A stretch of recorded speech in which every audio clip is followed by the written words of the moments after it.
of our college.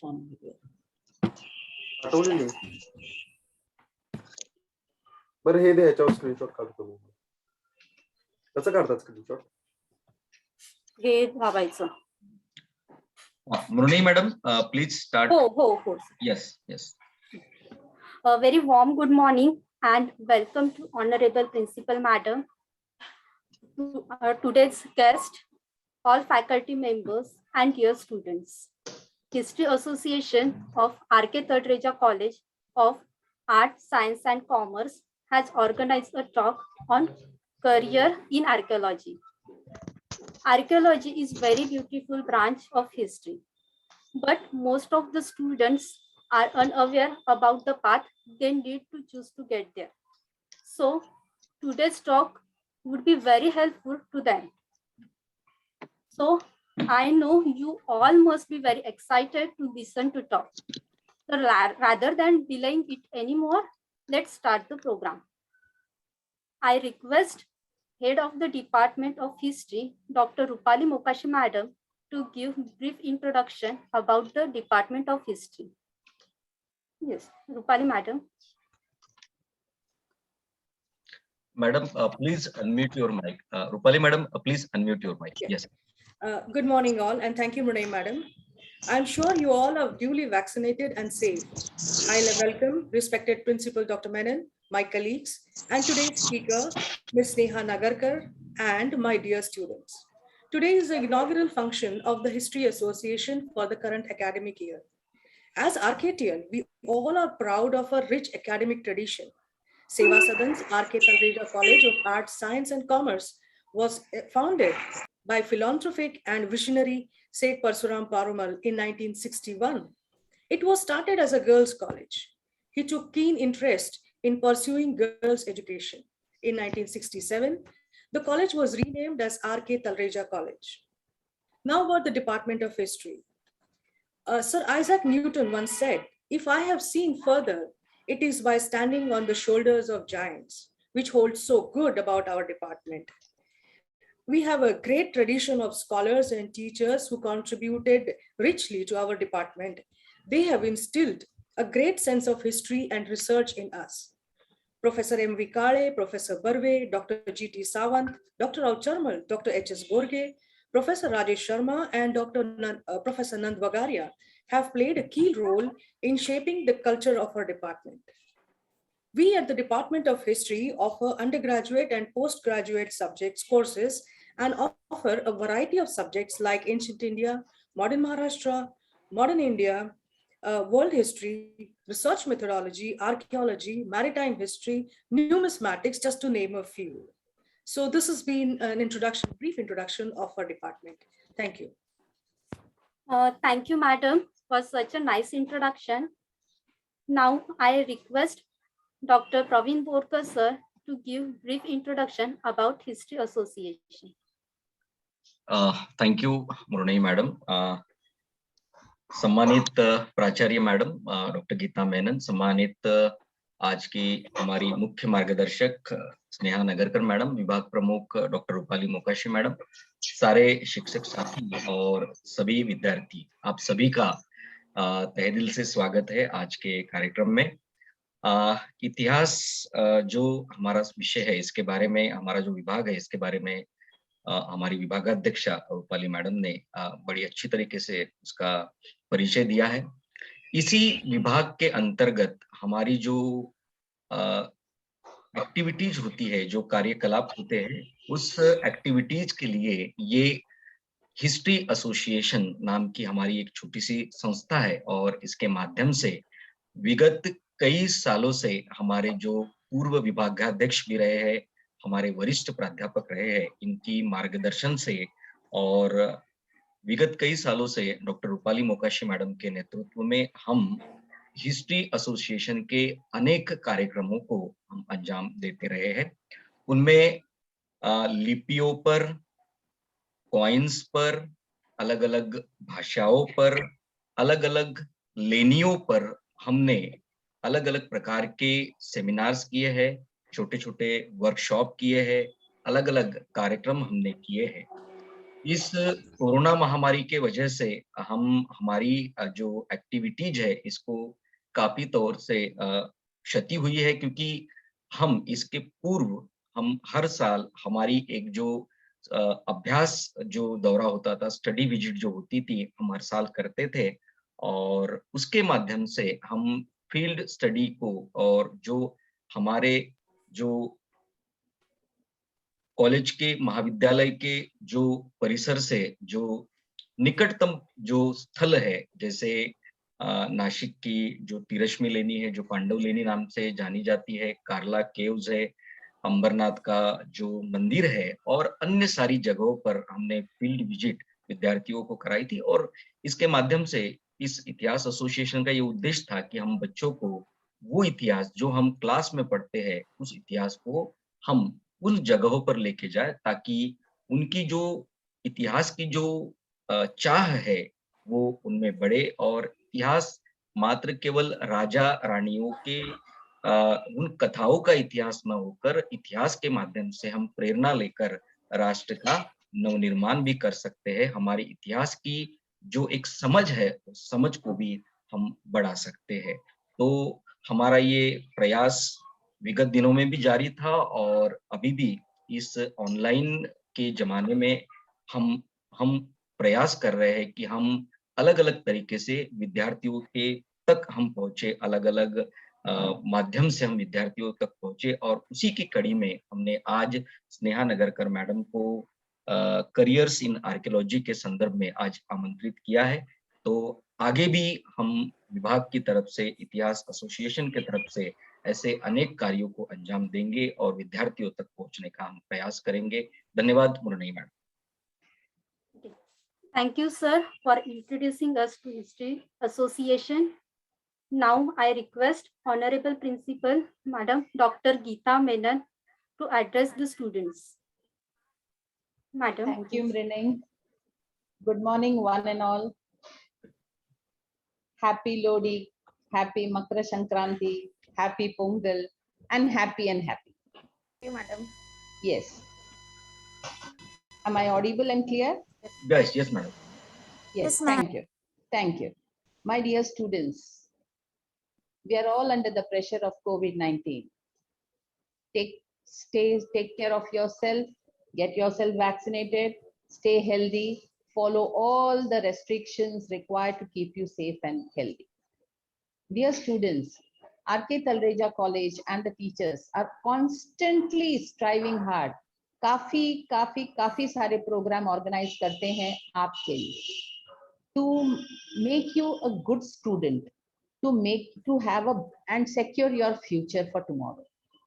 History department is one such department which is working towards achieving this goal of creating interest among the students for the subject of history. Under the guidance of Rupali Madam and her colleagues, we have Dr. Hema and Dr. Pravin. They are constantly arranging some or the other programs and trying to develop interest. My dear students, history is a subject which actually tells us stories. I used to enjoy this history subject as a student in the school because we used to hear a lot of stories. Of course, it was not very interesting to remember this, but the stories used to be very interesting. And we always, हम पीछे past को खुरेदते हैं, past को खोद कर निकाल कर हम इंफॉर्मेशन को ढूंढते हैं. एंड माय डियर स्टूडेंट्स, चाहे वो जैसे अभी प्रवीण सर ने कहा, हिस्ट्री एसोसिएशन स्क्रिप्ट्स के बारे में बात करती है, लिपि, अलग तरीके के लिपि, या कॉइन्स के बारे में. कॉइन्स भी बहुत बदला है, करेंसीज हमारी बहुत पुराने जमाने से आज तक बहुत उसमें बदलाव आया है. आप देखो तो नोट में भी कितना बदलाव आया है. सो आज के डेट में ही वो हमारे लिए नया है. शायद 50 साल बाद जब तुम बूढ़े हो जाओगे तब ये तुम्हारे लिए एक हिस्ट्री हो जाएगी. तो my dear students, developing interest is in you. You can start even today. It's not that मैं उस जमाने में नहीं था.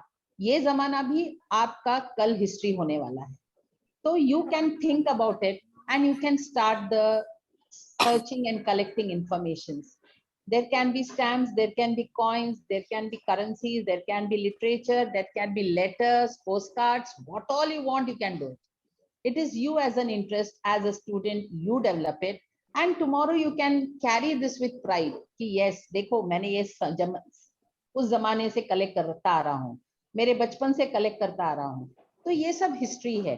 Today we are here to know the information about all that has been like old fort या monument हो या temples हो जो actually lost है या completely dilapidated conditions में है, जैसे खंडर है या नदी के नीचे पानी में दब गया है या मिट्टी के अंदर दब गई है.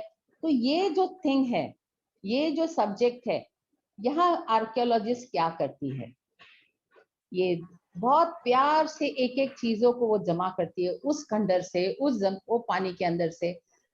माय डियर स्टूडेंट्स, आपको याद होगा हम बचपन में मोहनजोदारो और हड़प्पा सिविलाइजेशन के बारे में पढ़ते थे. And I am for sure तभी मुझे कुछ मजा नहीं आता था, सिर्फ वो नाम से. मोहनजोदारो बोलने में मजा आता था, हड़प्पा बोलने में मजा आता था, और टीचर्स बोलती थी तभी कि उस जमाने में सिविलाइजेशन है.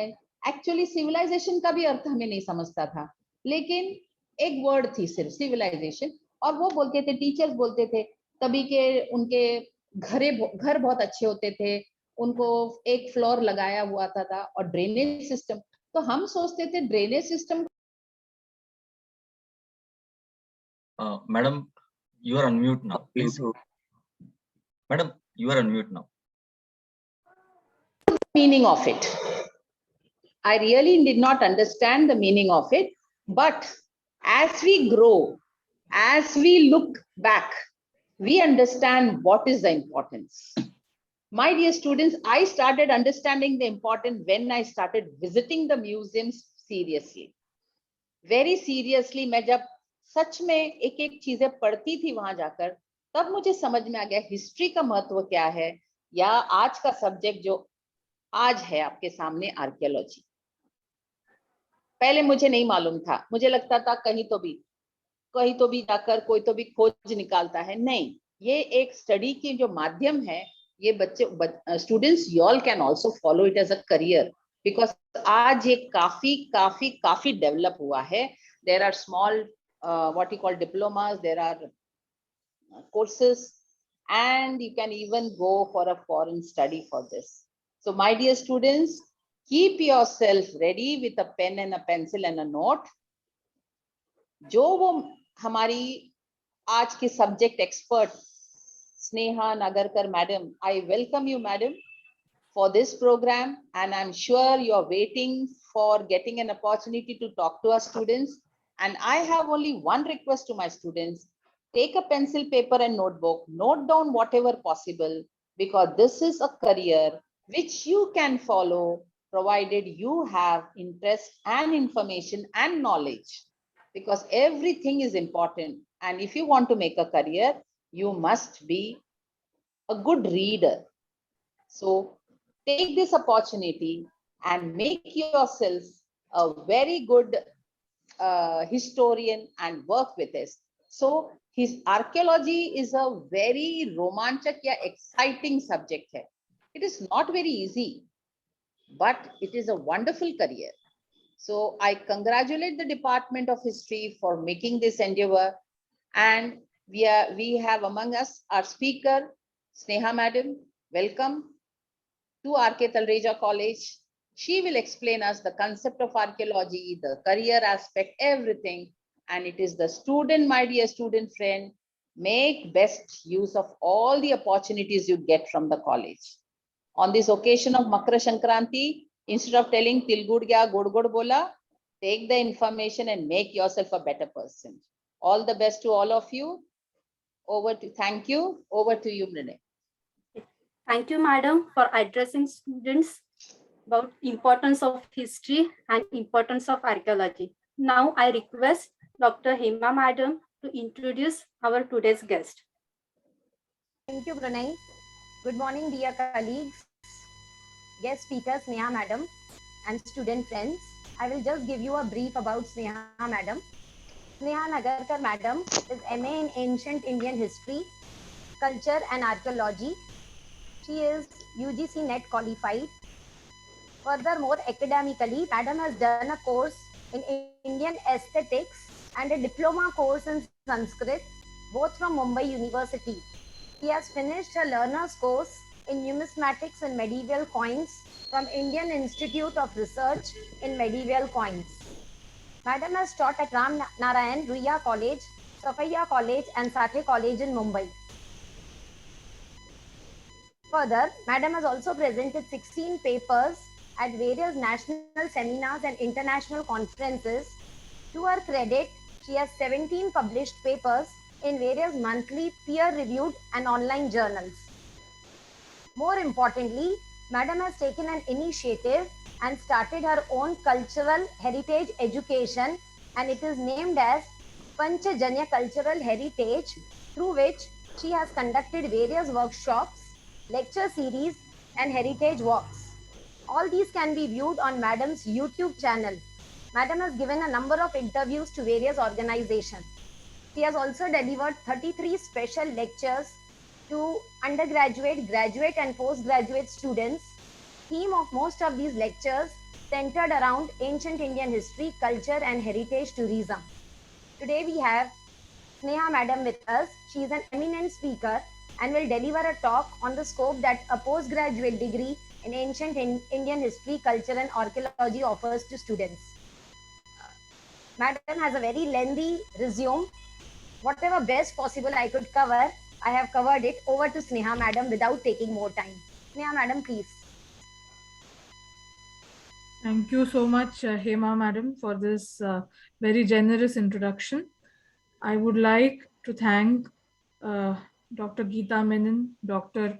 Rupali Mokashi Madam, Dr. Hema Pinjani Madam, Professor Borkar and all the Mrunayi Madam and all the other organizers of this program. I thank the authorities of R.K.Talreja College for inviting me to deliver this lecture on careers in archaeology. Without much delay, I will start my lecture. Thank you so much.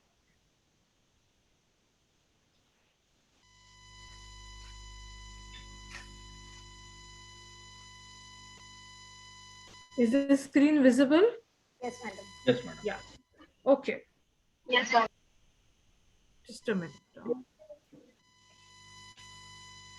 Okay. So the first question as I start, what is archaeology? So basically archaeology is a discipline which has the incorporation of the natural sciences and the social sciences. We all know what natural sciences are and what social sciences are. And the term archaeology is made up of two words, archeo, which means old, and logos, which means science. So archaeology is the science which studies something old. Now, what is this old? Archaeology is the study of the material remains of past societies. Material remains could be simple artifacts like stone tools to colossal buildings like the pyramids we have in Egypt or the public architecture that we have in the Sindhu Saraswati civilization or any of our lofty temples, whatever. So basically archaeology is the study of material remains of the past societies.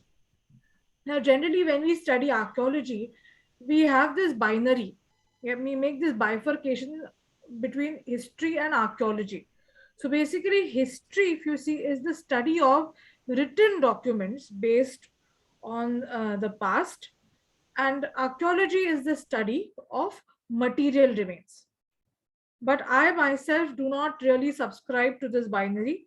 For me, archaeology and history are both complementary disciplines, and they are the two sides of the same coin. And much of the human past, as we know, is beyond the scope of history when it comes to prehistory or proto-history. And it is especially in these matters that archaeology comes to our help. So if we take the example of the Sindhu Saraswati civilization or the Harappan civilization, there is a script, but we don't know how to read it. We don't, the script has not yet been deciphered. So when we do not know the script, what comes to our rescue, what comes to our aid, it is the discipline of archaeology. So when we study the material remains of the past cultures, we can understand a lot about them. Okay. Now you must be familiar with these two personalities. One, this is Indiana Jones, and this is Lara Croft from Tomb Raider. Archaeology hasn't really found much representation in Indian movies and some representation in Hollywood movies, but generally the archaeologists that they show are not very honest as far as their jobs are concerned, and they are raiding tombs, they are raiding treasures, but in reality archaeology is not a profession which deals only with gold, treasures and something very exotic. It is a science which directly connects you to the soil, metaphorically, literally, and realistically also. So I would like to first, clear a few misunderstandings or misconceptions about archaeology. Archaeology is far beyond fun and adventure. Okay, of course, there is fun, there is adventure, but it is far beyond fun and adventure. It is a serious academic discipline based on sound theories and practical application. There is a wrong belief that anyone can become an archaeologist without training, but that is not true. You need to take proper training to become an archaeologist. Otherwise, you just remain an amateur. You cannot become a professional archaeologist. And to become a good archaeologist, it requires rigorous training under the guidance of experts and a lot of practice. Okay, so I would just show, I hope students take note of these things before we go ahead. Now, why study archaeology?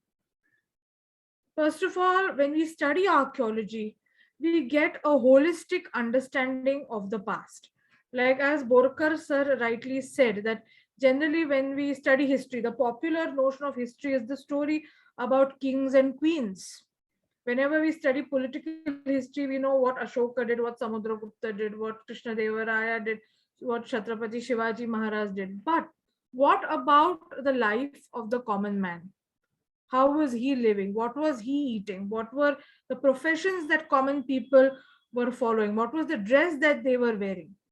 All these things are revealed when we study archaeology. Of course, texts also reveal these things, no doubt about that. But to get a holistic understanding of the past, we do need to resort to the study of archaeology. Also, archaeology gives you a primary context of the past. You see the structures as they are in actual location. You find the artifacts, you can actually touch those artifacts, you can understand them. So you get a primary context of the past. I've already spoken about the lifeways of the common people, and as I have said, where history is silent, archaeology speaks. So much of the human past is actually beyond the scope of written documents. And it is here that the discipline of archaeology comes to our help, comes to our aid, and we can understand the past in a much better manner when we study archaeology. At the same time, history and archaeology are not completely independent disciplines. They are complementary to each other. Now, my lecture is basically divided into three parts. First, we will take a review of careers in archaeology based on physical and biological sciences. Then we will take a review of careers in archaeology based on social sciences. And the third part will be miscellaneous careers. Okay. And in reality, a successful archaeologist must know the basics of all the above three categories. Okay. Seva ma'am, may I interrupt a little bit? Yes, We also have Marathi medium students with us because basically we cater to English and Marathi medium. Okay. त्यांच्यासाठी थोडंसं मध्ये मराठी किंवा हिंदीमध्ये सांगितलं तर हो चालेल चालेल. ओके. येस येस, मी हे मराठीत पण सांगते. तर बेसिकली आपण जेव्हा आर्किओलॉजी मधल्या करिअर्स, येस, म्हणजे आपण जेव्हा आर्किओलॉजीतल्या करिअर्स बद्दल बोलतो तेव्हा एक कॅटेगरी आहे सायन्स बेस्ड करिअर्स, दुसरी कॅटेगरी आहे जे सोशल सायन्सेस आहेत त्यांच्यावर बेस्ड करिअर्स, आणि तिसरं मिक्स्ड आहे. तर या तिन्ही बद्दल मी आज बोलणार आहे. And Rupali ma'am, I will be sharing the PDF of this presentation because there are a few links which I have inserted in this presentation which the students can use. And please mute your mic, students. Yes, ma'am. Yeah, Rupali ma'am, I will be sharing the PDF of this presentation with you so that you can pass it on to the students, because I have included a few links and all in the presentation. Yes. So the students can look at those links later, after Yes, the yes, lecture. we appreciate. Thank you. Thank you. Yeah. So first we come to careers in archaeology based on physical and biological sciences. So the first discipline, pahila jo vishay hai, that is archaeochemistry. Okay. So archaeological chemistry belongs to the broader research field of archaeometry, which represents the application of various scientific analytical techniques to archaeological artifacts. So these can include physics, chemistry, biology, paleoanthropology, mathematics, and computer science, etc. So all these disciplines basically come under sciences in archaeology. Now, where does archaeochemistry help? So nowadays there is this new discipline which has come up, which is known as residue analysis. Don't get scared by these names. And one thing, let me tell you, one clarification that I will make right at the beginning: don't feel that we are humanities students, how will we do this? I know many of my colleagues who are humanities students but are now making careers in science-based archaeology.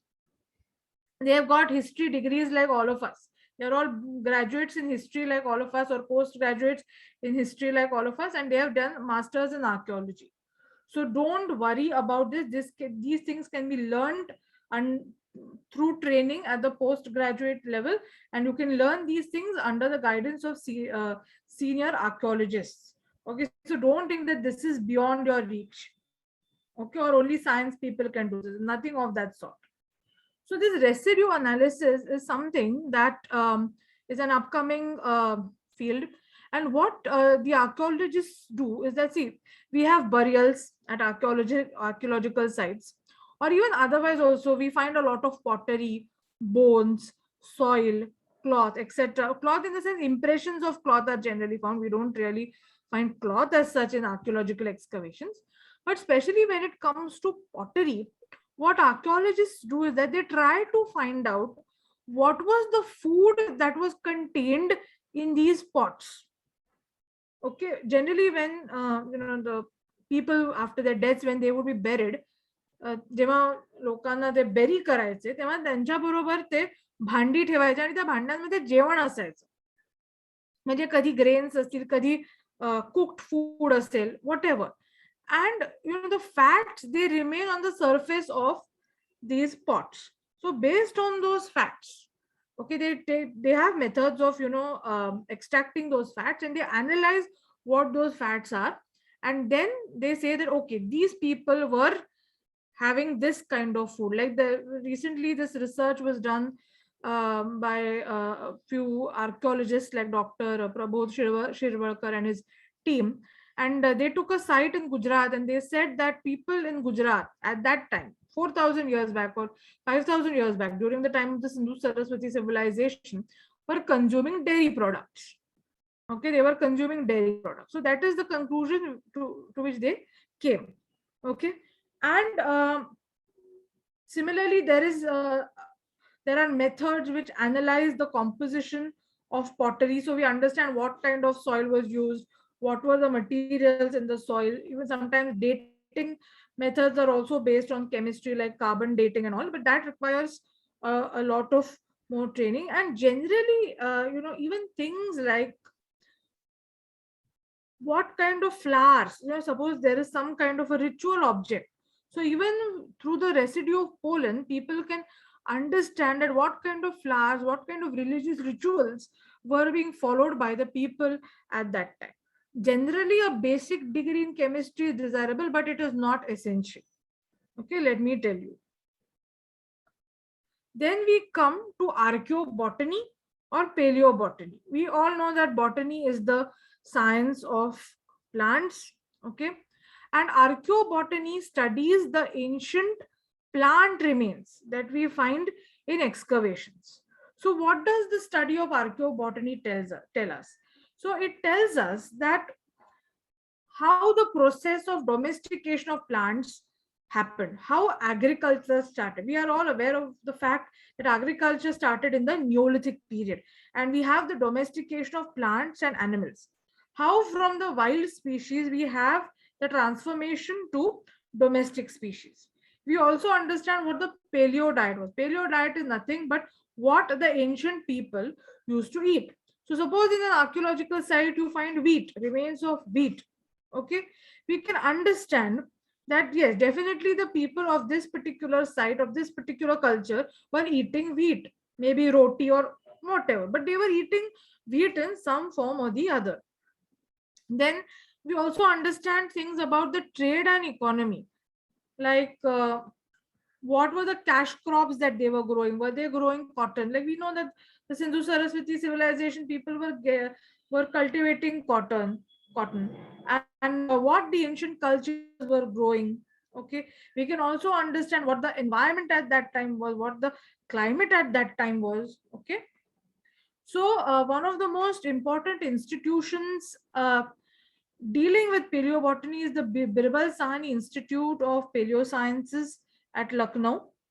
It was founded in 1946, and it does extensive research on paleosciences, and it also provides fellowships to senior and upcoming or junior scholars. Doni senior scholars na आणि junior scholars na ते scholarships देतात for research in paleobotany and related sciences. म्हणजे आता generally bones वगैरे सापडतात excavation साइट्सवर, तर त्याच्या through carbon dating होऊ शकतं. तर इथे बिरबल साहनी इन्स्टिट्यूट ऑफ पेलिओ सायन्सेसना पण ते हे सॅम्पल्स कार्बन डेटिंग साठी पाठवतात. Also they have summer internship and training programs. So you will find the details of these programs on the link that I have provided here. I'll be sharing the PDF. So once the PDF is shared with you, you can go to this link and find out more.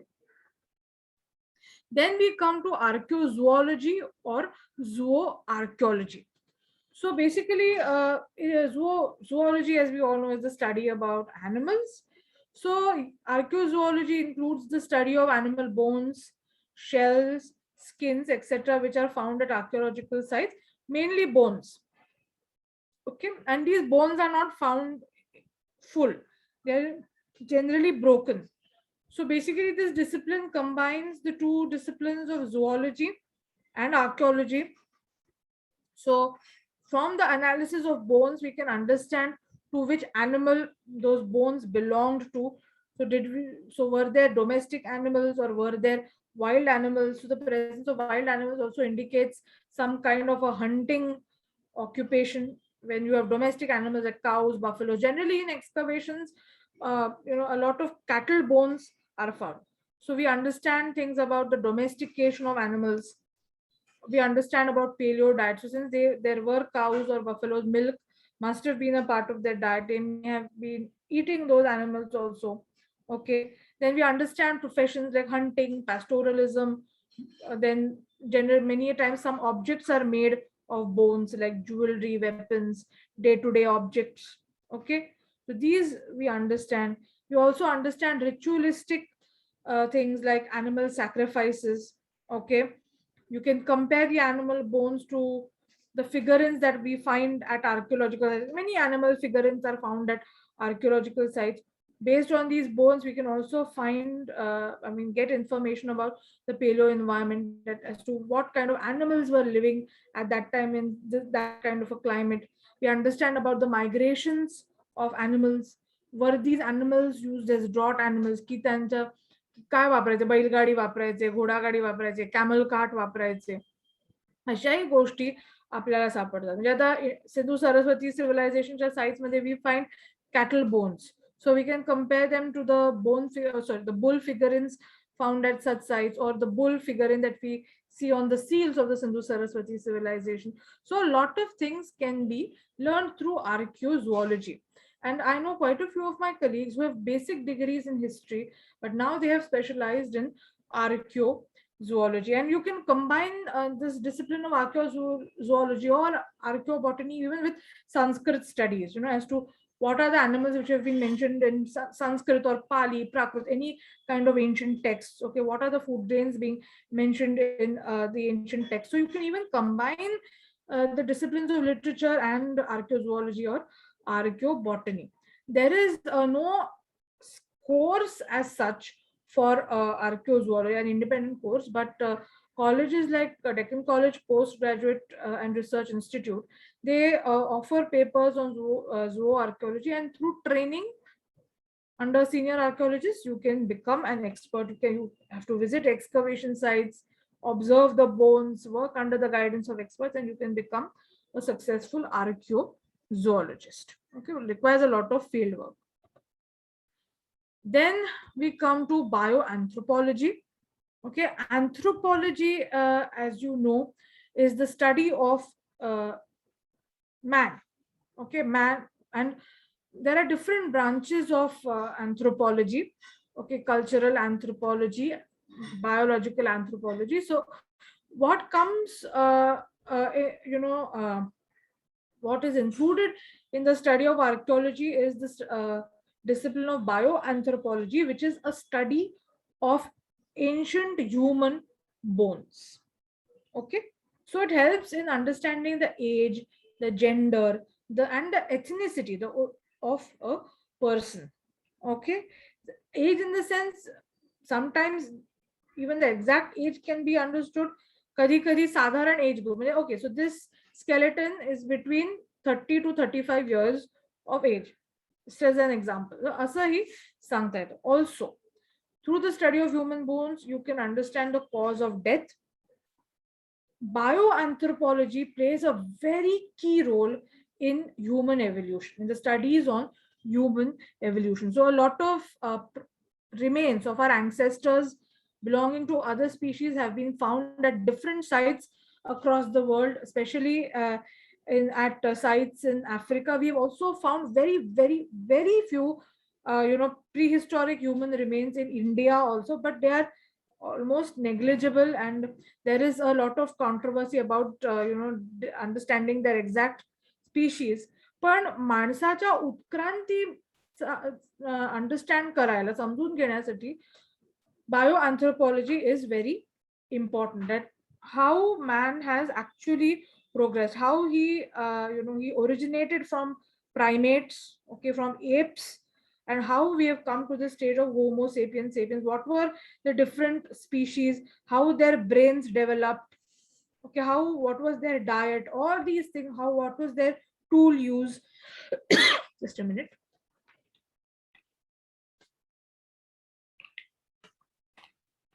All these things can be understood through biological anthropology. Then we also use biological anthropology in primate studies. What are primates? Apes, like chimpanzees, gorillas, orangutans, and they are closely related to humans. So there was this well-known scientist called Jane Goodall, who has done a lot of studies on chimpanzees. Okay, and we can understand the behavior of prehistoric man through the study of these primates, because they are our close cousins. Okay, then we can also understand things like migration patterns.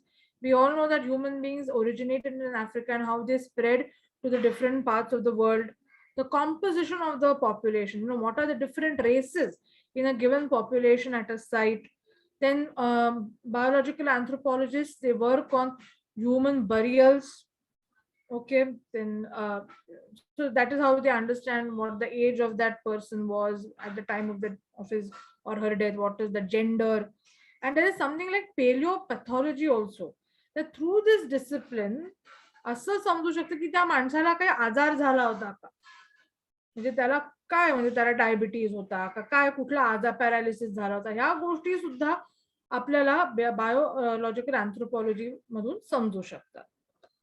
So this is just a picture I have taken from the net where you can see, these skulls of different species of animals, okay, that can be species of humans, hominids, that is the word, and this person is explaining things to these people.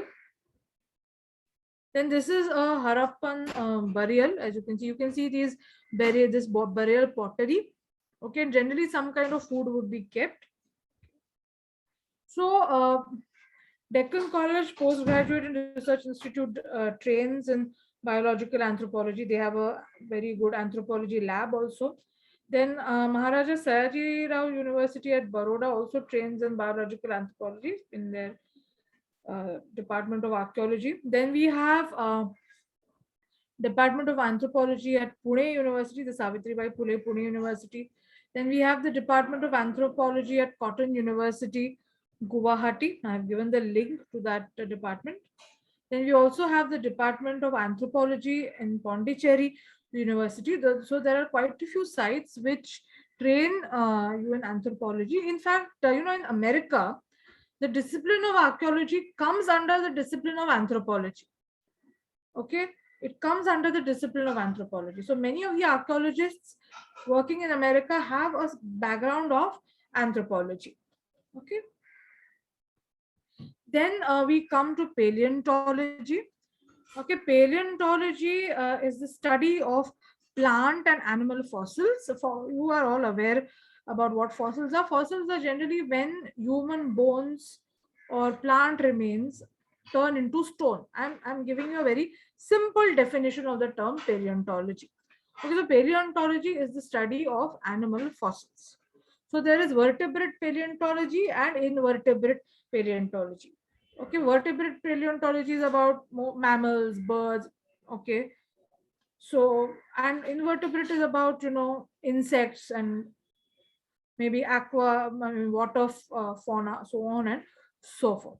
Okay, and paleontology is also the study of dinosaurs, but in the context of archaeology, many a times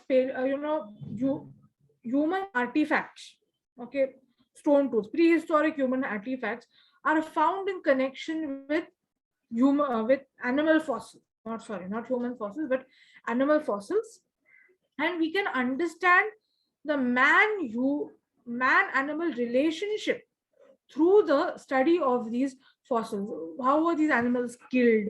What was the environment at that time? We can also make a comparative study of the animal fossils and the paintings that we see at prehistoric sites. We have the site of Bhimbetka in Madhya Pradesh, which was discovered by V.S. Wakankar. And there we have many depictions of animals. So we understand the paleoclimate at that time. We can compare those depictions with the actual, the animal fossils that are found. So the Narmada River is very rich in animal fossils. Then the Shivalik Hills are very rich in animal fossils.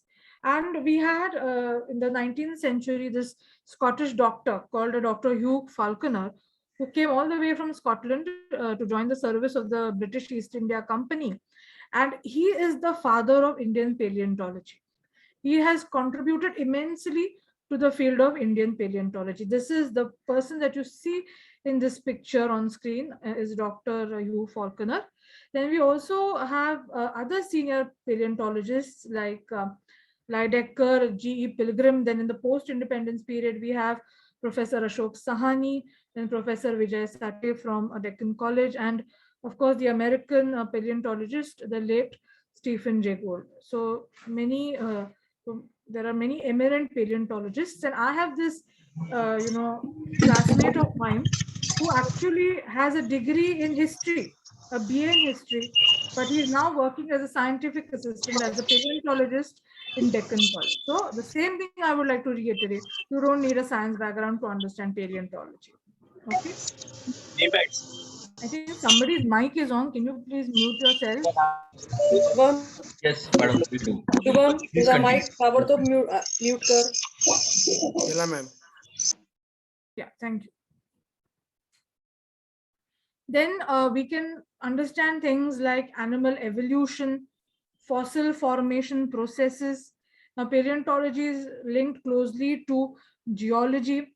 We can also understand the application of animal fossils in mythology, in art. Like Dr. Hugh Falconer himself has tried to understand the concept of Dashawataras, okay, the Puranic concept of Dashawataras in the context of paleontology.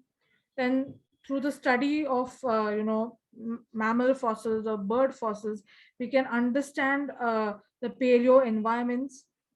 We can get jobs in museums with paleontological collections, like in Calcutta.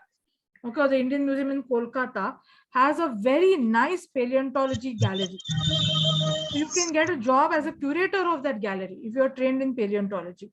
A lot of fossil parks are coming up. Okay, like recently I visited the site of Dholavira in Gujarat. So there is a very nice fossil park at Dholavira. There are quite a few fossil parks in Gujarat. Okay, you can see the list here. So you can always get a job in these fossil parks as the curators or as the persons in charge. Okay, so a lot of openings are there in the field of paleontology also. And of course, teaching and research is of course there. Then there are institutes like the Geological Survey of India at Hyderabad and the Deccan College, then Deccan College at Pune, IISER Kolkata, which train you in paleontology. Okay, you can contribute research articles to the Journal of the Paleontological Society of India. You can contribute journal articles, research papers, research articles to many other well-known science-based journals also, like Nature, for example. Okay, so there is a lot of scope to the discipline of paleontology also. It's a very, very interesting discipline. Then we come to geoarchaeology. Now, geoarchaeology combines in itself the applications of disciplines of geology and archaeology. Okay, and so geoarchaeology is a multidisciplinary approach which uses the techniques and subject matter of geography, geology, geophysics, and other earth sciences to examine topics which inform archaeological knowledge and thought. So many a times, we study the rock formations, the soil formations in the context of the prehistoric artifacts that one finds. So study of ancient sediments, rock formations, paleo channels of rivers in the context of human artifacts is geoarchaeology. And geoarchaeology is specially used in the discipline of prehistory. Okay, geoarchaeology and prehistory go hand in hand. Now we come to this field of digital archaeology. Now, this field is one of the very important and promising fields in the discipline of archaeology. So basically, digital archaeology is the application of information technology and digital media to archaeology. Okay, it includes the use of digital photography, 3D reconstruction, virtual reality, and geographical information systems, GIS, which is specially used to locate sites, okay, to find out sites, okay, among other techniques. We also have computational archaeology, which is a sub branch of archaeology where we use computer technology, computer techniques in the discipline of archaeology. Nowadays, you must have seen, that scientists have recreated, on the basis of a skull, a human skull, they have recreated how that person must have originally looked. Okay, so this is especially useful in the reconstruction of facial features of ancient populations. Then even digital representation of paintings is also done. आता आपल्याला सगळ्यांना माहिती की अजंतामध्ये खूप छान आपले प्राचीन भित्ती चित्र आहेत. We all know about the Ajanta murals. But how do we find them? Can we see the whole picture together? No, at many places, the colors have fallen off, the plaster has fallen off. So we can't really see the whole picture properly. So what many art historians today are doing is that they are digitally restoring these pictures. And then we can understand how these pictures must have looked originally. Okay, so this is a very important upcoming field. Digital photography is also a very important field in the discipline of archaeology. And recently, Deccan College has launched a course in digital archaeology. I think it's either a certificate course or a diploma course, but they've launched a course in digital archaeology. So digital archaeology, I mean, if you have a sound knowledge of computer, sound knowledge of technology, you can definitely consider this as an occupation, especially if you are not very comfortable with field archaeology. Not everybody is very comfortable with field archaeology, so you can always take up this discipline. Then we come to archaeometallurgy. This is the study of ancient metal artifacts, right? From the copper bronze age, we find a lot of metal objects in archaeological excavations and archaeological explorations. Okay, so we understand the technology in the manufacture of metal artifacts, and we also understand how this technology emerged and how it spread. Dissemination means spread. How it spread to the other regions. I'll give you an example. Earlier, it was believed that iron technology came to India from the West. But now with recent research, we have understood that no, iron technology in India has an independent origin, and different sites in India. Okay, the iron that you find in the different sites in India also could be of independent origin. So it is not always the case of spread or dissemination of technology. So iron technology may at different places may have been independent of each other. So we understand about the exploitation of resources. So where were they getting these minerals, okay, to exploit the metal contents from them? Was it from nearby areas or was it from distant places? If it is from distant places, was there some kind of a trade network between two cultures, two sites? All these things can be understood. So things like copper technology, iron technology, okay, then related artifacts like furnaces, crucibles, all these things can be understood through archaeometallurgy. And we can understand the composition of metals in artifacts like weapons, tools, coins, utensils, images, and other objects. Okay. So here in the picture, you can see this famous Gupta period iron pillar, which has not yet rusted. Of course, now, of course, it has started rusting because of the pollution. But this is it is just located right next to the Qutub Minar in the Mehrauli complex in New Delhi. So many scientists have studied, many scientists from the Indian Institute of Technologies, the IITs, they have studied the composition of this pillar to understand why it has not rusted over all these centuries. Okay. Then other things like the debasement of coins. Like suppose we have gold coins. So the gold content in the coins of Samudragupta, Chandragupta II, Kumaragupta is very high. But from the period of Skandagupta onwards, the amount of gold in these gold coins reduces. So how do we understand that? Through the metal analysis of these coins. I have already spoken about the trade networks and economy. Then scholars like Professor Vibha Tripathi, Professor Sharada Srinivasan, and Professor Ambika Patel have made major contributions to this discipline of archaeometallurgy. And Professor Sharada Srinivasan she was, I think last year she was conferred with the Padma Shri Award.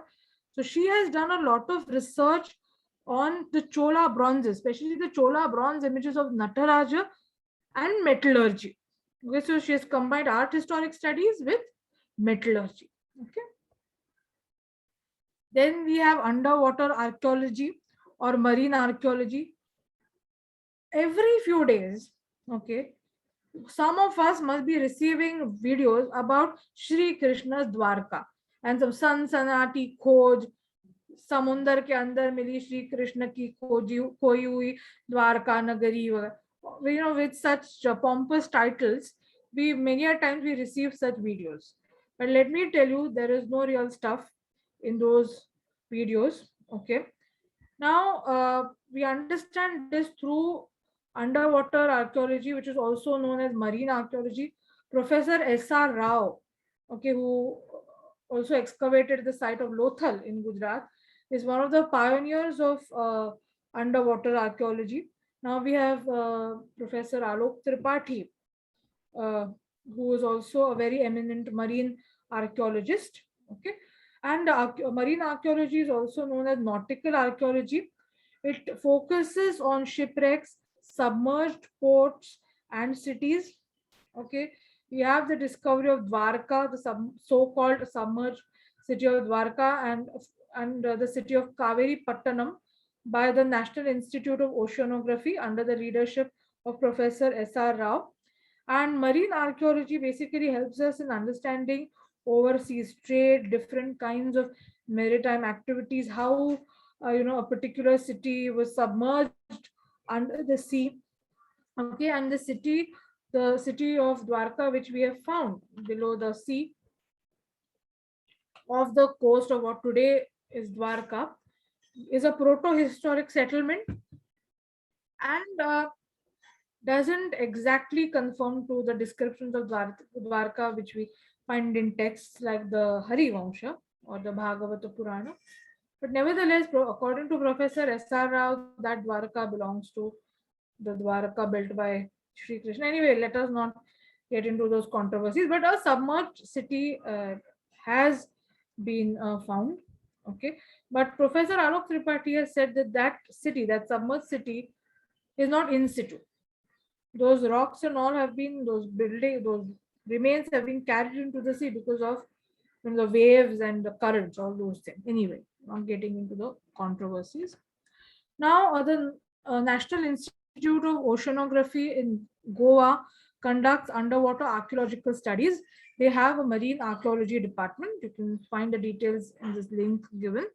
And the Archaeological Survey of India also has a underwater branch, okay, underwater archaeology branch. Okay, so you can find the details at this link.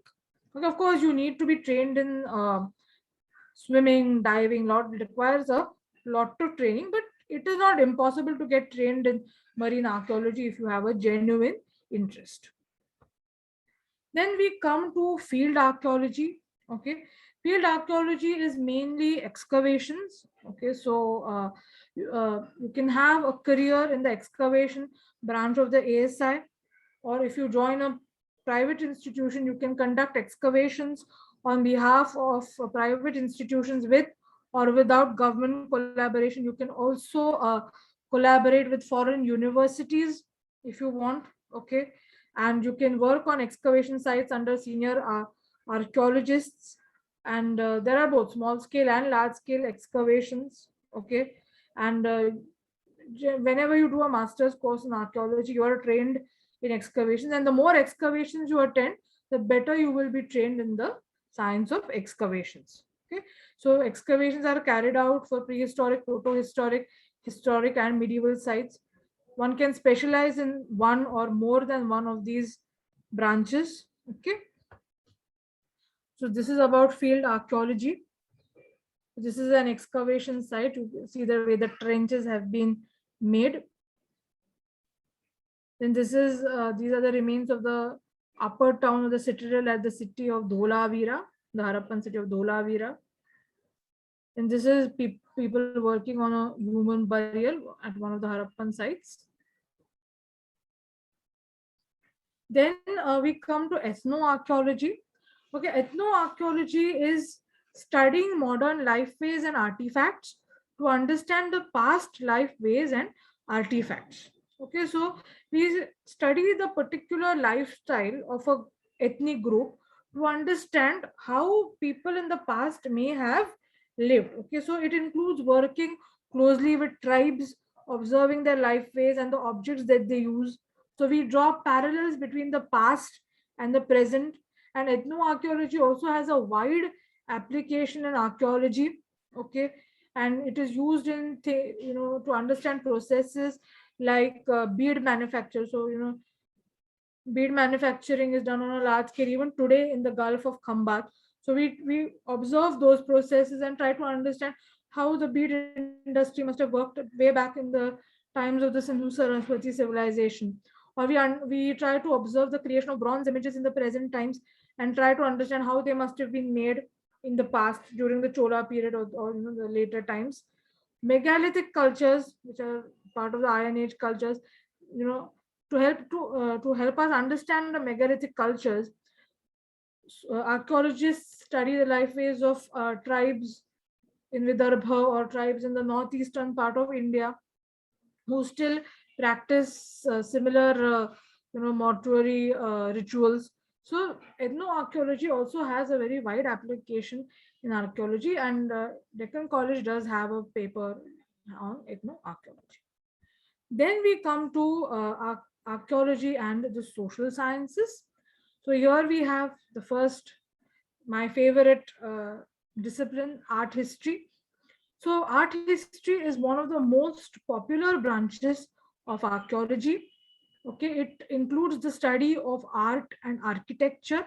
This discipline studies how different styles of architecture, okay, how the reasons behind their evolution, okay, the manner in which they evolved, how they developed, how a particular art style evolved, how that particular style has developed.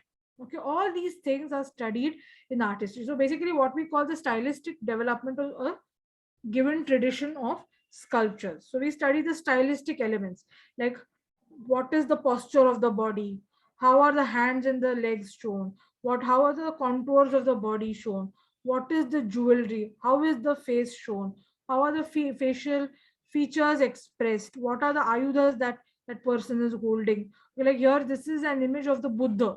Doesn't look like the Buddha, but this is an image of the Buddha from Rani Ki Vav, dating to the 11th century CE. So how are his facial features?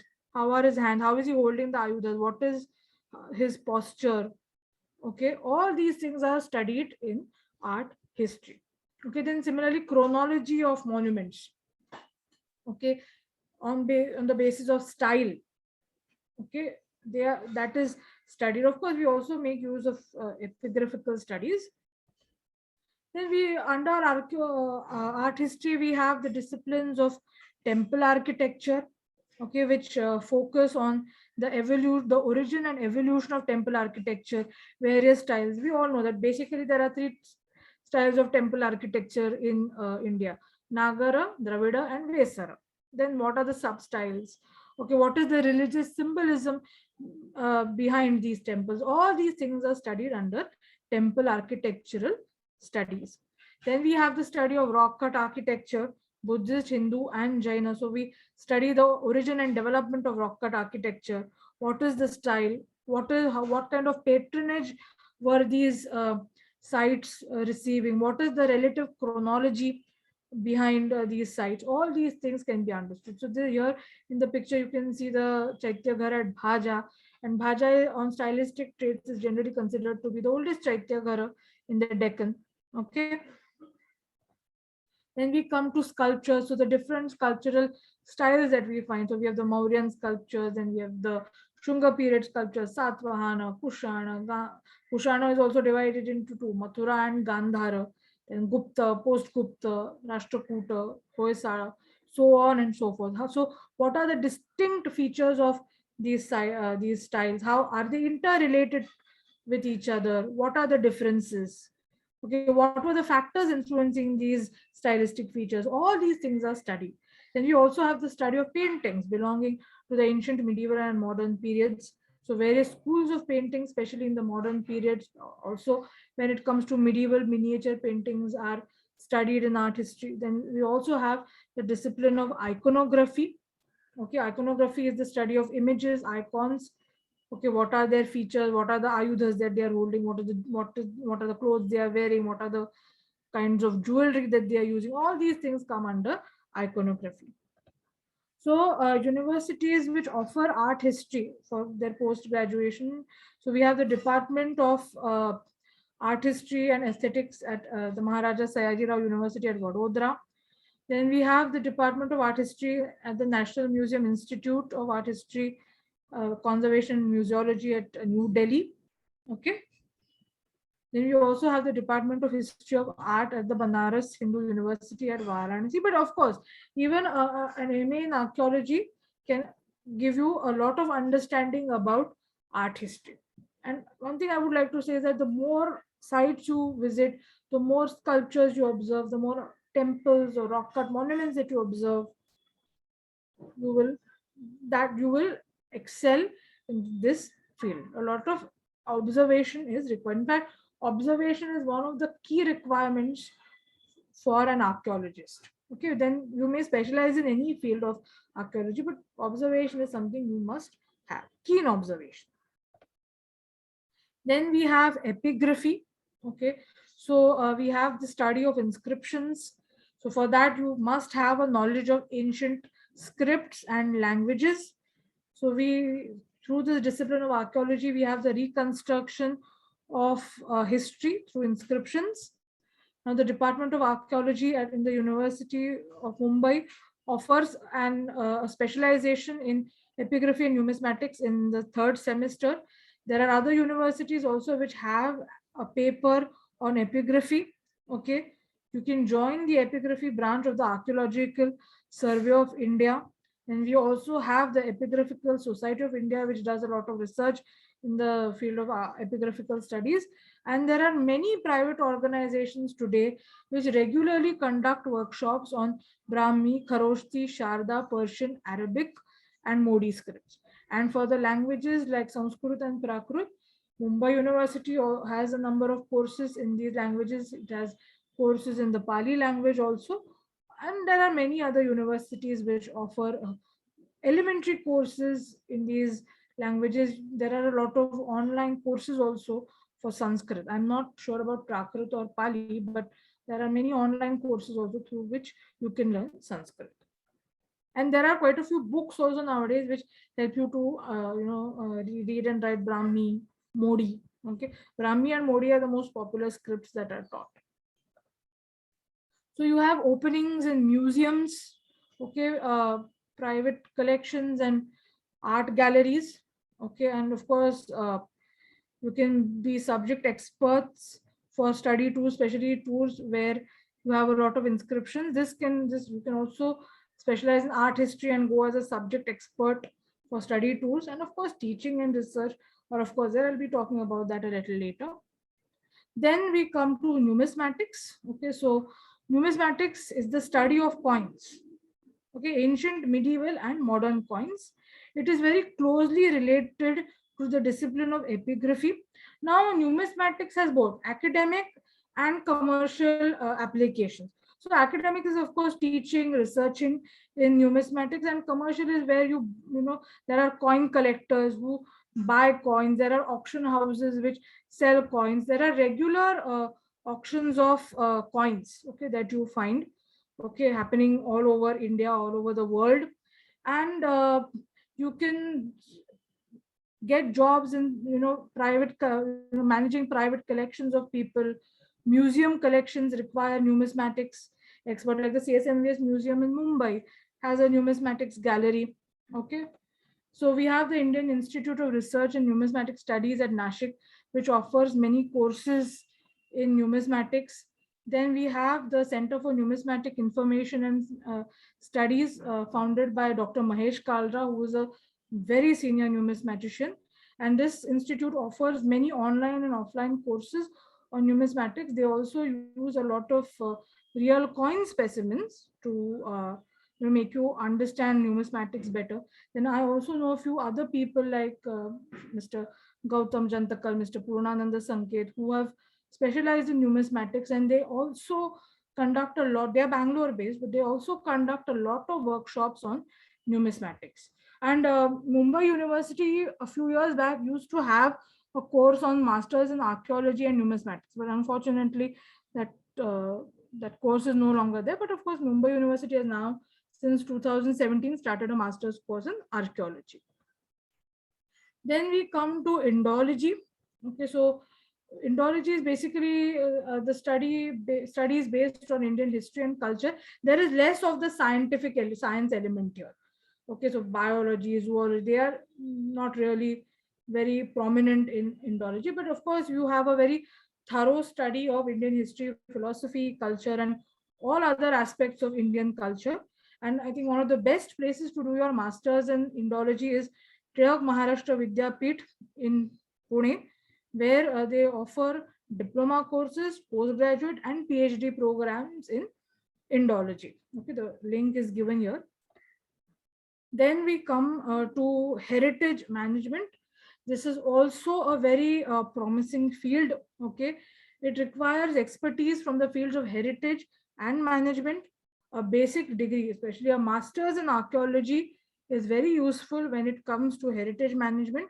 We have openings in organizations like the UNESCO, international organizations like the UNESCO. Then we have the Ministry of Culture of the Government of India, Indian Council for Cultural Relations, and many other non-government organizations. So basically, you have to take care of tangible and intangible heritage. Then under tangible heritage, we have cultural and natural heritage. Okay, so we have the study and documentation of heritage sites.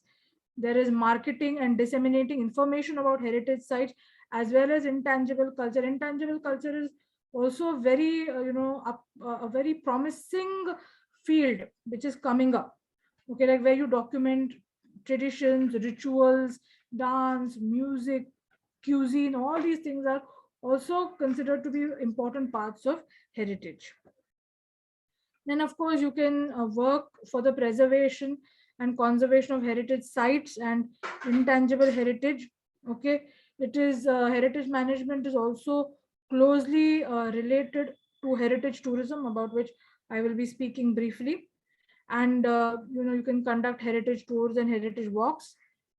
You can work towards the development of heritage sector. Certain sectors, certain geographical areas are designated as heritage sectors, and you can work for their development. You can market those regions. Okay, and you can also do heritage consultancy. That there are many firms which are, they may be management based firms, but they are working for the management of heritage sites. So you can always, as a heritage expert, you can always do consultancy for them by giving them guidance about the architecture, the inscriptions, the history of that particular heritage site. So the Department of Archaeology at the University of Mumbai offers a paper on heritage management. Similarly, the Deccan College also offers a paper on heritage management. Then we have School of Heritage Research and Management at Delhi, which is affiliated to the B.R. Ambedkar University, which offers a course in heritage management. Then we have the University, which offers graduate, postgraduate, doctoral, and short-term courses in heritage management. Then we also have the Department of Ancient Indian Culture at Satya College in Mumbai, which offers a certificate course in heritage tourism and heritage management in collaboration with the Department of Tourism, Brussels University, Belgium. So all these options are available for you. Then I'm gradually concluding, don't worry.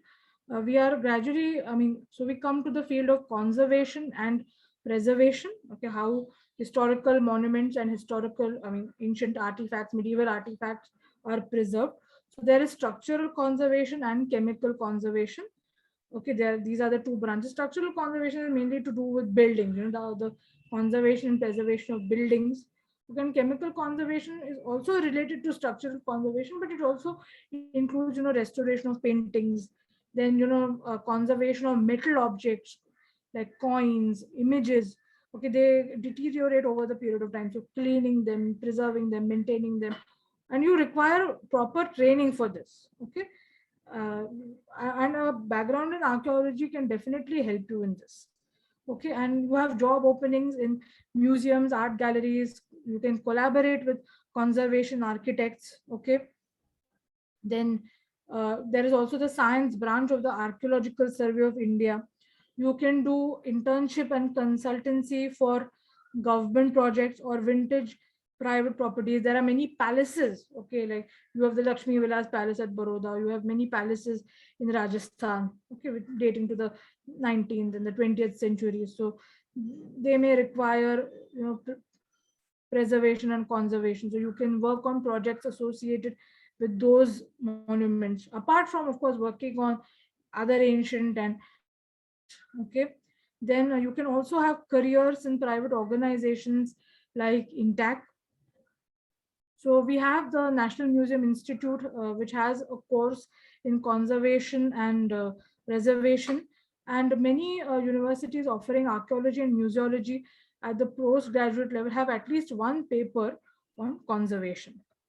Then INTAC also runs a series of certificate courses on heritage studies. You can get the details of these courses on the link that I have mentioned. Then we come to museology. Okay, basically museology is the study of museum management and all functions of a museum. So collection, exhibition, documentation, you can, so many, all the functions of which the museum carries out. So as a curator, okay, you may be a curator of a small museum or the director of a large museum, or you may be curating a certain gallery. Okay, you require to do research activities pertaining to the collection of the museum. You must have basic knowledge about conservation and preservation. There are many museums in India which have archaeological collections. Okay, so you can use your knowledge of archaeology to understand these archaeological collections in museums. Similarly, there are a lot of archaeological, okay, only archaeological and site museums, okay, in India where you can get job openings. So these are the places where, you know, you can do your masters in museology. Okay, we have the Department of Art History at the National Museum Institute, and the Department of Museology at MSU Vadodara is also very good. Then our very own Chhatrapati Shivaji Maharaj Vastu Sangrahalaya offers a one-year postgraduate diploma in museology and conservation, and the diploma is equivalent to the Mumbai University. So you get a diploma from the Mumbai University. So if you don't want to go in for a master's degree, you know, some people, they take a master's in archaeology and then they specialize in museology. They do another post graduation in museology. But if you are not interested in doing a post graduation in museology, you can always do this part-time course of the CSMBS and understand the basics of museology. I have done this course and it's a good course. They also offer internships to select students after the end of this course. Then we come to heritage tourism. I will not get into the the definitions and all of heritage tourism, but heritage tourism is also a very promising field. It makes use of assets, okay, cultural and historical resources which pre-exist. You don't have to create assets. You have to only work on the existing assets, use them, okay, for your heritage tours. They don't. It is not about creating new assets. Okay, so we have festival heritage fairs, cuisines, monuments, textiles. All the people come to see these different aspects of heritage. Okay, some people come to taste the different cuisines of a particular country. Some people come to experience festivals. Like many people come to Mumbai during the Ganesh Chaturthi festival. They want to see the Visarjan processions. They want to visit the different pandals. So they want to get a feel of that festival. Then there are fairs like the Pushkar fair in Rajasthan. A lot of foreign tourists come there. And many people come to see the monuments, the different categories of monuments. Okay, so there are different branches of heritage tourism, and you can become a tourist guide at heritage sites, a government recognized tourist guide. There are details available on the net. You can go through those details. Then the government also runs the tourist facilitator program, okay, where they have certain modules which you need to clear, and finally you have to give an exam and you get the certification, and that certification is generally valid for 3 years. And they have, apart from this tourist facilitator program, they have advanced courses also. Then you can give consultancy to travel companies regarding heritage sites. You can do jobs with travel companies. Okay, you can do content writing for them. Then you can accompany travel groups as subject experts. This is, many scholars in the field of archaeology today go as subject experts on heritage tours. Okay, then you can do consultancy with government tourism organizations like ITDC and MTDC. You can train travel guides. Okay, a lot of archaeologists are also into training travel guides. Then you can take up jobs or internships with heritage travel companies. You can conduct a lot of heritage walks. All this might seem, if you think this is impossible, one of the simplest things is to do heritage walks of sites near your homes. Okay, of course you need to thoroughly understand the sites for that, but you can choose 2 or 3 sites and specialize in those, and you can take heritage walks on Sundays when people need a break from their mundane routines and they want to explore historical sites. You can always advertise your heritage walks, and you don't need any money to advertise. You can put it on social media through WhatsApp, Facebook, Twitter, whatever it might, Instagram, and you can get entries. I have done that before, so I can tell you. Okay, you can also, if you are that enterprising, you can start your own heritage travel company. Like I know this company called Ancient Trails from Pune, which is a heritage company, a travel company founded by Mr. Girinath Bharde, who is an Indologist himself. Okay, it's one of the leading heritage travel companies. Then you can supplement a degree in archaeology with a certificate or diploma course in travel and tourism, and you can plan and conduct heritage walks. I've already spoken about heritage walks. So as heritage walks and tours are very good means to establish contact with history. You can create heritage awareness through tours. You can create heritage awareness through heritage walks. In fact, tours and heritage walks are the best way to create heritage awareness. So you go beyond the textbooks and you give a first-hand experience of history and culture, okay, to the people, and heritage tours are one of the best ways to create a sense of history and objective pride. The word objective pride is operative about our country's past. So these are a few snaps from the heritage walks that I have taken, only 2 snaps. This is at the Mahakali caves. This is at the Ambarnath Shiva temple. And there are many private organizations today like Sahapedia who are on the lookout for walk leaders. That is how I got connected with them. Sahapedia. Okay, you can look up, you can Google and see. Then, of course, you have government jobs in the Archaeological Survey of India. The Staff Selection Commission through an exam appoints assistant archaeologists. Okay, you can get jobs in the state archaeology departments and gazetteer departments. Then you can also specialize in other allied fields of archaeology like Buddhist studies and Jainology. I've given the details of the institutions where you can take a degree in Buddhist studies and or Jainology. Okay. Then we come lastly to the other career options. So we of course have teaching in schools, colleges, and universities. You can do either full-time teaching or visiting teaching. You may be having a job somewhere and you may be wanting to do some teaching. So there are always options available for visiting teaching. Okay, then you can conduct workshops. Okay, workshops on coins, art history, heritage, whatever. You have the whole field of archaeology before you.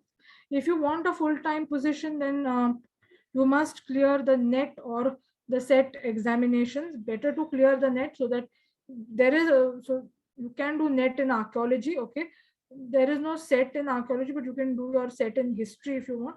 Why I would recommend doing your NET is that you can then you can apply for jobs anywhere in the country. Whereas passing the SET exam will only restrict you to the state of Maharashtra. Okay, but the choice is yours. And there are many private universities coming up which have subjects related to ancient Indian culture and archaeology.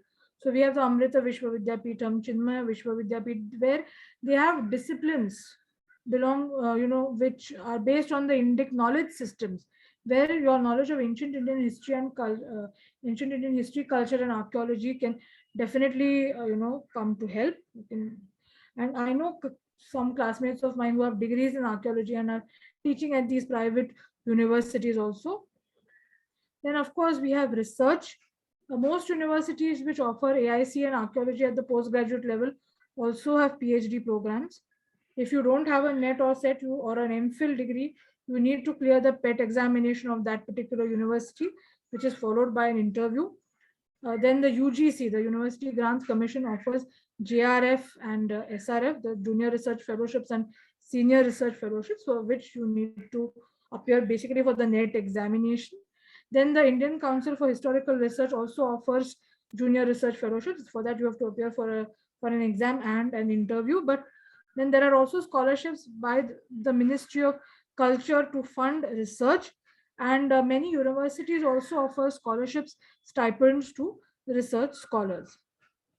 Then there are many private organizations, private institutes in Mumbai, in Pune, and elsewhere in the country, which offer scholarships to scholars, okay, to work on certain projects. We, of course, have the Asiatic Society of Mumbai. Then we have the K.R. Kama Oriental Institute and many other institutes. We have the Samvidya Institute of Cultural Studies at Pune, the R.C. Dhare Center for Cultural Studies in Pune. We have the Indic Academy, where you are offered scholarships to work on subjects related to ancient Indian history, culture, and archaeology. Then there are also postdoctoral research funding programs from the ICHR. You can always do jobs like research assistants. Of course, a job of a research assistant is good in the beginning, but then after your PhDs, you can do jobs like those of research associates, research officers, project heads in research institutes and universities. You can always do independent research. I've already mentioned the funding agencies. You can take funds from them and do independent research. And UGC and ICHR also provide travel grants to scholars to attend conferences abroad. Of course, UGC generally offers these grants only to permanent staff members, but ICHR, I think, also gives travel grants to private scholars, independent scholars. Then, of course, you have writing and publishing. Okay, you can write and publish research papers, both in online and offline journals. Then you have books, both print and digital, in the print and digital mediums. Then you have blogs, but let me blogs and posts on social media, however informative and analytical they might be, they are not regarded as publications. Okay, but at the same time, they are important from the point of view of publicity and showcasing your work. Okay, so they definitely have a relevance. There are many archaeologists and scholars today who write regularly for magazines. They write regularly for newspapers. You can do content writing. Then you can do consultancy to media houses. Like many times, some director or producer is coming with a historical serial. Of course, most of the time, those historical serials are nonsense. But some of them, at least, they take consultancy. They take help from scholars in the field. So you can always do consultancy for the media houses. Then, what are the requirements for a career in archaeology? The first thing is that you need passion and dedication for the subject, physical fitness, of course, a lot of patience. Okay, patience is the key to an archaeological profession. Then you should have the readiness to endure extensive field work without comforts. Don't expect that everywhere you'll have a very comfortable guest house, or a very comfortable hotel with an air conditioner and a fridge and an electric kettle to, serve your needs. Nothing of that sort. You need to remain updated about the developments in your field. And of course, you must be very professional in your approach. In fact, all these things are required for any career that you take up. And you must have a good knowledge of technology. I have given this list of select universities which train in archaeology. You can just go through that. Okay, I'm not specifying every university, but I'll be in any case sharing this PPT with you. So at leisure, you can go through, and most of these universities have their websites, but the only thing is that these websites are not always updated. Then you also have the Institute of Archaeology, which is run by the Archaeological Survey of India, and they have a postgraduate diploma in archaeology, which is for 2 years. It's a very thorough course. Of course, they have an entrance exam for that course, and they also take you on an all-India tour during this course, which helps you to understand the different categories of archaeological sites and monuments that are there across the country. Okay. And then you have other specialized institutions like the National Institute of Advanced Studies at Bangalore, which offers doctoral programs in archaeology. Then we have IIT Kanjinagar, which has courses on based on introduction to Indian knowledge systems. Okay. Then lastly, my last slide is about what archaeology is not. Okay, so archaeology is not digging for dinosaurs. Okay, and it is not just digging. As you must have seen in this presentation, there are different dimensions of the discipline of archaeology. Then archaeology is not digging for treasure and gold. Sometimes all that you might find are potsherds and bones, but nevertheless, they are very crucial, they are very important for understanding our past. Then archaeology is definitely not about finding missiles, aeroplanes, and airports. Okay, and archaeological finds may not always conform to literary records. So that's all from me. Okay, thank you so much for your patient listening.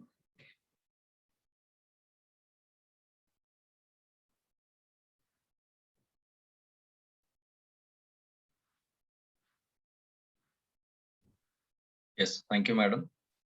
Mrunayi madam, over to you.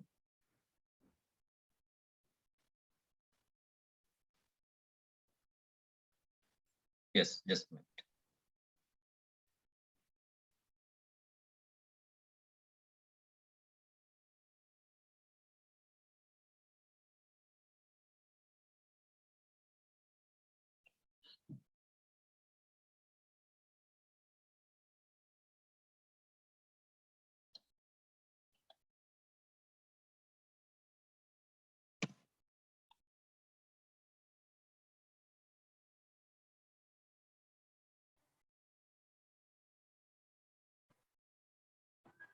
Rupali ma'am, can we take the questions?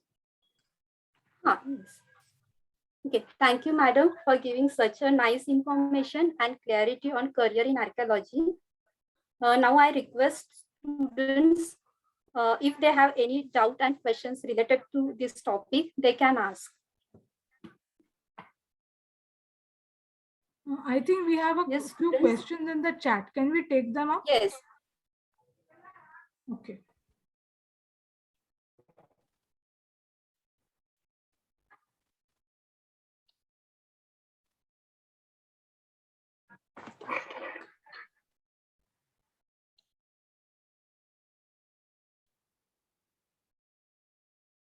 Yeah. So, Yes, student, you can ask now. okay. So, ma'am, so this is one question. Ma'am, I'm studying the history of Raja Nimivant. Okay. I also translate one inscription of them. So, ma'am, can I proceed with it? Yes, yes. Hello. You can definitely. Unmute झाला. ठीक है. You can definitely proceed with it. And you can, if you want, you can also specialize in epigraphy. Okay. So, ma'am, there is another question. Yes. Bindu Pillai, she's our postgraduate student. She says, ma'am, thank you for such an informative session, and indeed it was. She asked that, can you please suggest an authentic online Sanskrit teaching site to learn the language? Can I take your contact from Rupali ma'am and let you know? Because there is one forum called Open Pathshala. Open Pathshala, yes. Open Pathshala, yes, which conducts online courses. Now, recently what has happened is that even some of the offline courses, like those of Mumbai University, I think they're conducting them online. But I have a few friends in the field of Sanskrit. So I will ask them and I will let Rupali ma'am know. Yes. But one that I can think of is Open Pathshala. And I think there is one more. There is Roman or something like that. I get their emails. Okay. So that is also another platform on which you can learn online Sanskrit. Okay. Roman. Okay, that is also a good platform. But I will let you know more platforms.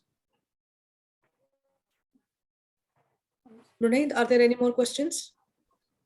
Somebody has asked about the pay scale. Pay scales, yes. Pay yes. scales Yes, will yes, differ. yes. Well, of course. So there, I cannot really comment on, pay scales, because the pay scales are different in government organizations. They are different in private organizations. I mean, an intern may be earning something like 7 or 8,000 at the beginning of his career, and the director general of archaeology may be earning something like 2.5 lakhs or 3 lakhs per month. So the pay scales differ, based on your experience, your qualification, in what institution you are working, in which field of archaeology you are working. Nehal Upadhyay, she is our TYBA Yes. student. Yeah. She's asking, ma'am, what was your experience throughout studying history and making a career in it? My experience till date has been quite good, but I will not give you a utopian picture. I have had my own shares of struggles. Okay, a lot of struggles, in fact, and it hasn't been a cakewalk, but nevertheless, I love this subject. The passion So- gets you going. So that keeps me going. And I would like to quote my senior here. I had this senior in Ruya College and Deccan College, Shraddha Bhatodekar. She's a very well-known name in heritage studies. And she had once met me at Ruya, and she had told me one thing. That Sneha, you must show readiness for struggle, and you must always tell yourself that I am here to survive. So whatever she told me went home, and whenever I have experienced despair or uncertainty with respect to my career, I have always reminded myself about Shraddha's words. So they have really kept me going. And of course, you will have your own share of struggles. Don't be afraid of them. Treat them as teaching experiences. Many a times payments are delayed. Even today, I have to literally remind people that, please send my check, please send my check, and people don't do that. So from delayed payments to students who will not cooperate with you, colleagues who will not cooperate with you, have gone through everything. So like other professions, this is also a profession which has its own share of struggles. In fact, more struggles and more uncertainty than other fields. But now let me tell you, gradually the picture is changing. So we must, I would like to end this lecture on a very positive note, that now there are, as you must have seen, there are a lot of prospects coming up in the field of archaeology. And this whole technology revolution that we see, this whole communication revolution, where we have social media and all these things, that has really created a very good platform for people to start, who are at the beginning of their careers also. Okay. So it's basically, this whole technology has created a kind of an egalitarian atmosphere, which is very essential. So yes, there is a question, ma'am, I have some Arabic coins at Hydra, but I couldn't know about them. So what can I do? Yeah, so you can definitely consult some numismatician. There is Dr. Mahesh Kalra in Mumbai, who is a very well-known numismatician. So if you want, I can ask him if he'll be ready to help you. Okay, so I will, and if he agrees, I will share his contact with Rupali ma'am, and she can share it with you.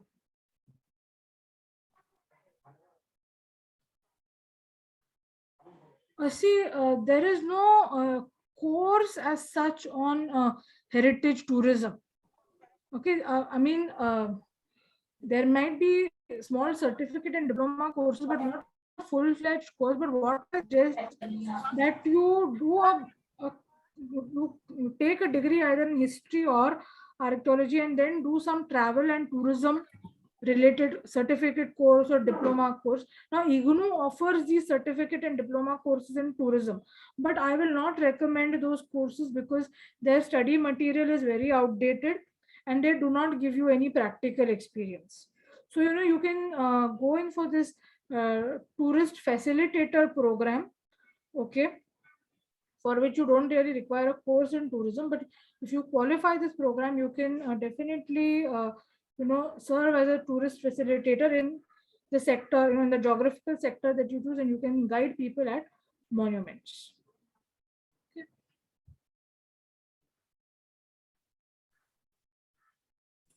Yes, Mrunayi, over to you.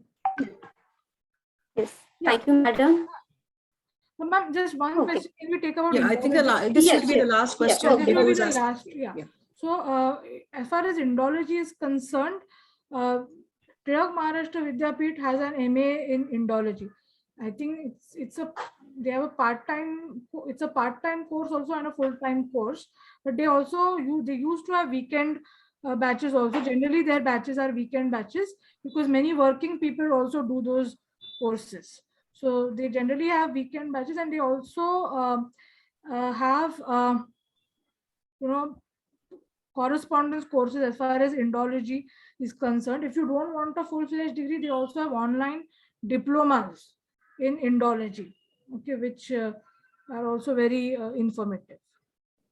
You can go to the website of TMV and find out more details. I've given the details of the website in the presentation. Yes, over to you, Mrunayi. Okay, thank you, madam. And thank you, students, for your participation.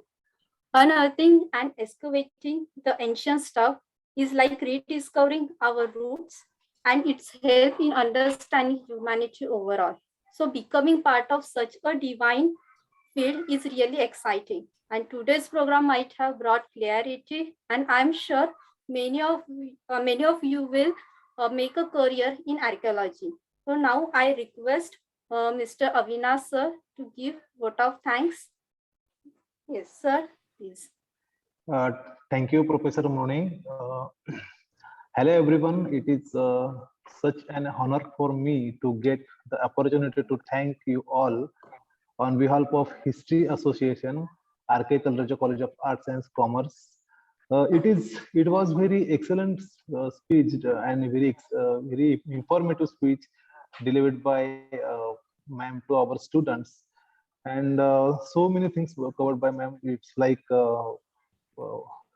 what is archaeology and why we study archaeology, and what is the job opportunities in archaeology, and what is the concept in archaeology, just like archaeology and zoology, paleobotany, geoarchaeology, and ह्या सर्व concept कशा पद्धतीने उत्तम प्रकारे आपण म्हणू की मॅडमने त्या ठिकाणी सांगितलेले आहेत. त्याच्यानंतर पुरातत्वशास्त्रामध्ये नवीन नवीन संशोधन कुठल्या पद्धतीचे येत आहेत, त्याच्यामध्ये डिजिटल आर्किओलॉजी एक नव्याने जी आपण म्हणू की शाखा एक होत आहेत. मरीन आर्किओलॉजी मध्ये कशा प्रकारे आपण जॉब ऑपॉर्च्युनिटी आपल्याला होऊ शकतात. सर्वात महत्वाची गोष्ट याच्यामध्ये ही होती की कला शाखेतील विद्यार्थी सुद्धा पोलिओबॉटनी वगैरे या सर्व जिओ आर्किओलॉजी आणि जीव बॉट वगैरे या सर्व शाखांमध्ये ते काम करू शकतात. त्या ठिकाणी संधी उपलब्ध होते, हे सुद्धा मला या ठिकाणी नमूद करावं असं वाटतं. आणि त्याच्यानंतर सर्वात महत्वाचं आहे ते की पुरातत्वशास्त्र, वस्तू संग्रहालय शास्त्र, त्याच्यानंतर नाणकशास्त्र, ट्रॅव्हल्स अँड टुरिझम मध्ये कशा प्रकारे नव्याने जॉब ऑपॉर्च्युनिटीज येत आहेत त्याच्याबद्दल मॅडमने अतिशय चांगल्या प्रकारे सांगितलं. Thank you so much, ma'am, for accepting our invitation from your busy schedule to grace the event. Ma'am, your speech was very thoughtful and truly inspiring. Thank you for encouraging us with your words on this special days. A special thanks to our principal, Dr. Geetha Menon, of R.K.Talreja College of Arts and Commerce, to providing support to make the webinar successful. And also I thank you to Dr. Rupali Mokashi, ma'am, the head Department of History, Department of History, and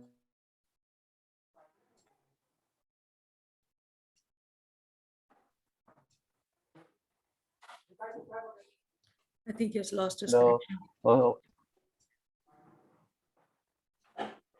Yes, Avinash sir, you can continue. Hello, Avinash sir. Yeah. Yes. Praveen Borkar sir असतील, ज्यांनी चांगल्या प्रकारे technical बाबींमध्ये की meeting arrangement असतील, live streaming असेल, तर या सुद्धा सर्व बाबींमध्ये त्यांनी महत्वपूर्ण सहकार्य केलं आहे. त्याचप्रमाणे काही इतर फॅकल्टीज मेंबर सुद्धा या ठिकाणी आहेत. उदाहरण डॉक्टर मंजुश्री डोले मॅडम या ठिकाणी यांनी याच्यामध्ये सहभाग घेतला. त्यानंतर डॉक्टर मोटवानी सर आहेत, त्याच्यानंतर कपूर मॅडम यांनी सुद्धा या कार्यक्रमामध्ये सहभागी झाले. आणि त्याच्यानंतर I specially thank you to all of you and all students and attending the webinar and make successful. Thank you so much.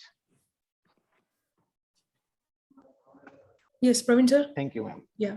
Thank you, Avinash sir. Thank you. I think we can take a last ritual of the online screenshot, just for the sake of memory. Who's taking it? Avinash sir, are you taking it? Yes, ma'am. Yes, ma'am. Yeah.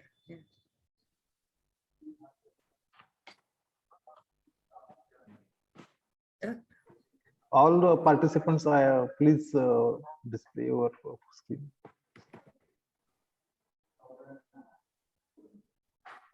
Yeah, you can take it now. Yeah. They may take some time. Yeah.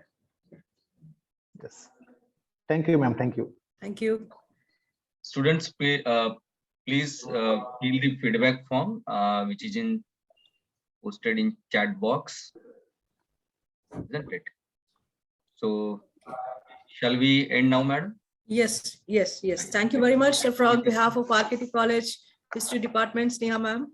And it was a wonderful lecture. I mean, it was so thorough and so full of information. And very soon, Pravin sir will be uploading it on the YouTube channel. So it will be a repository, a very valuable repository for the students of this academic year and the coming students in the future. And I will mail the presentation to you, ma'am. Yeah. I will mail it to you. Yeah. So thank you. Stay home, stay safe, and see you back in the online classes very soon. Okay. Bye, everybody.